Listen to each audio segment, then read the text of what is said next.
Hey, everybody. Welcome back to another episode of the Daily Noose with Tim Lynch. I am Tim Lynch. So today we're going to do something a little different.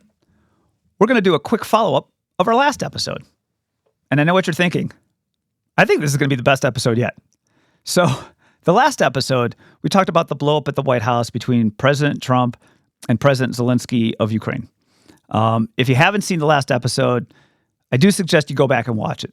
But if you're like, I've already hit play, I'm in my car, I can't go looking for some other videos. That's fine. I'm going to summarize it briefly. Very briefly. I am nothing if not brief. Anyway, so there was a meeting between Trump and Zelensky in the White House, and they were going to discuss their new deal where the United States would continue to supply money, materials, things that Ukraine needs in their war effort against Russia. And in return, the United States was going to have access to Ukraine's rare earth minerals. And during this meeting, which was televised globally, Zelensky tried to strong-arm Trump into changing the deal to try to secure American security for long-term, i.e. American troops in Ukraine. This is where a lot of people misunderstood the fracas. So there's a lot of people, and I've been reading this on social media, that think, Trump and Vance were just went out of control because Zelensky didn't say thank you that day. Or, the usual Trump is a Putin puppet and Russia. Sure. Was there a side issue about not saying thank you? Yeah. But this was about Zelensky trying to litigate the deal in front of a global audience. So it's kind of like if you're going to propose to your girlfriend and you're kind of nervous she's going to say no, and so you do the proposal in front of her entire family or at a big party or like a basketball game so everyone's watching so she's too scared to embarrass you to say no. It's kind of like that. Except Trump and Vance didn't fall for it, and they called him out. So that's the setup. And before we go on to the rest of the show, I just want to say again, make sure if you like this, hit the like button. Please leave a comment, especially if you don't like it, leave a comment. Follow us on Rumble and YouTube. And don't forget to hit the notification bell so you never miss a future episode. But on with the show. Okay, so one of the things I just wanted to flesh out that I mentioned last time, the last episode, was that Zelensky is not a good guy. I know we've kind of had it shoved down our throat and brainwashed that Zelensky is a wonderful hero and he's awesome, but he's not. And that was something that Vance talked a little bit about at the meeting, briefly. And after that, there's some posts that exposed that a little further. And there's one post I want to show, and this is from Lord Bebo on X, and his handle is @MyLordBebo. And he wrote, J.D. Vance confronted Zelensky on the forceful mobilization. That is what he means. And what he was talking about is in the meeting, Vance had told Zelensky that he's having trouble getting Ukrainians to fight this war. So Lord Bebo says people are mercilessly grabbed and forced into the military. And then he posted a video, and I will show this video to you to see what happens. So let me show you that.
Okay, so pretty awful video. I mean, it's basically just a kidnapping to try to get someone to fight at the front.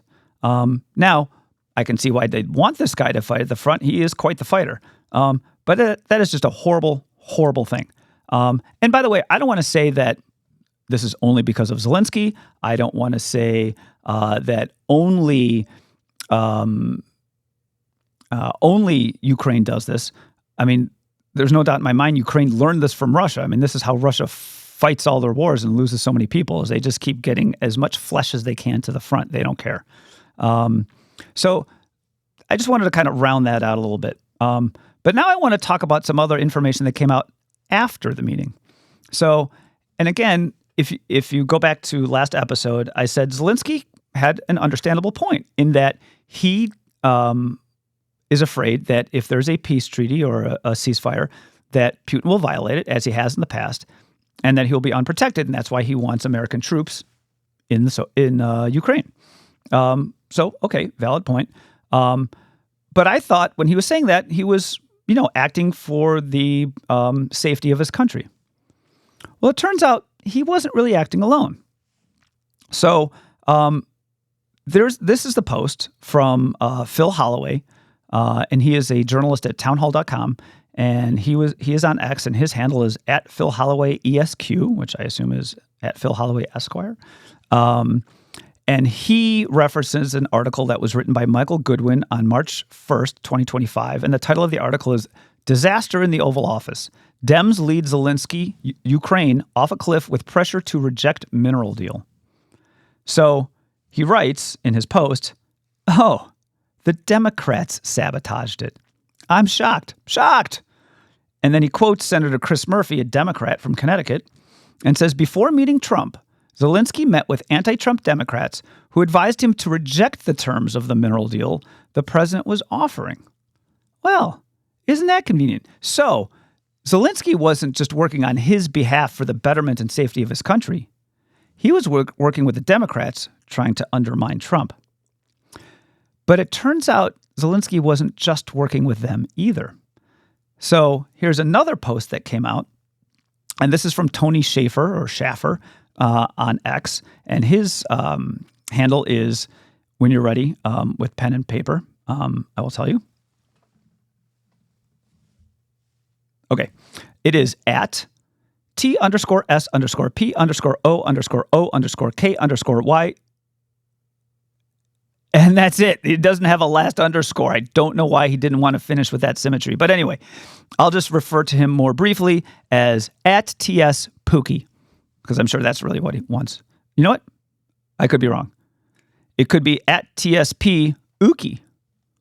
For that matter, it might be at TSPO Aki. Yeah, honestly, it could be TS Poo KY like Kentucky too. I mean, there's so many ways. I think that's all of them though. Anyway, from TS Pookie, we have this. There's a battle of two narratives. One false, that Donald J. Trump set up Zelensky for the confrontation and we should be outraged. The other, true, that Zelensky, the UK, and the EU were playing the US because the British had already signed a deal that provided Ukraine's security guarantees and right of access to Ukraine's gas, oil, and rare earth minerals, oversight of Ukraine's ports, and opportunity to invest in the rebuilding of Ukraine. This was signed between the two nations, Ukraine and England, 3 days before President Trump's inauguration on the 17th of January, 2025. And they were looking to sucker us into providing security for their exploitation of Ukraine. The U.S. and President Trump are not the bad guys here. So I did discuss at the last episode that Ukraine had said that the UK and Europe are going to be providing security, but everyone kind of knows that's really not going to cut it. And so they wanted America because America would be the true backstop to secure the nation. And again, I kind of looked at this, believe it or not, naively, and said, yeah, I mean, it's America, right? We're the best. But it wasn't to backstop Ukraine's safety. It was to backstop the safety of their profits. So Zelensky wasn't acting alone and trying to do what was best for his country. he was working with the Democrats, the UK, and the EU to try to sucker Trump into providing the United States security so they all could continue their war profiteering. But who knows any of this? Is CNN broadcasting this? MSNBC? Are the witches at The View, who are pillars of journalism, are they talking about this? No. And that's why so many people have no idea what this blow-up is really about. Even I didn't know some of the backstory on this.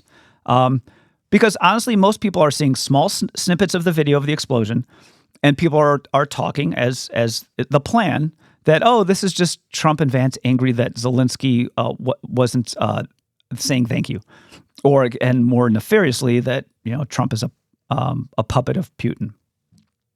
But now, if you can see the whole video, or you understand the whole video, and now you know the historical context and the corruption that sounds it, you can get a sense as to what's really going on. But hopefully the truth will come out to everyone, even those who are stuck in their echo chambers, especially if you share this video on your social accounts or on the street with strangers or in a bar or a bathroom. I don't know, whatever. But it seems like the truth is starting to come out, most importantly, to people who can do something about it. And why do I think that? I'm going to show you one more post. And this is from Tucker Carlson on X. And he posted, one of the most striking things about yesterday's Zelensky press conference was Lindsey Graham's reaction to it. Now, Lindsey Graham is quite the rhino, so not very conservative. So the two are old friends, meaning Graham and Zelensky. The two are old friends, but Graham disavowed him within the hour. This was more than just transactional disloyalty. It was scapegoating. Lindsey Graham knows what's coming. Interesting. Not what's right or what's wrong, but what's coming. But Lindsey Graham knows what's coming. Over the past 3 years, with the tacit support of its Western patrons, the Ukrainian government has committed a remarkable number of serious crimes.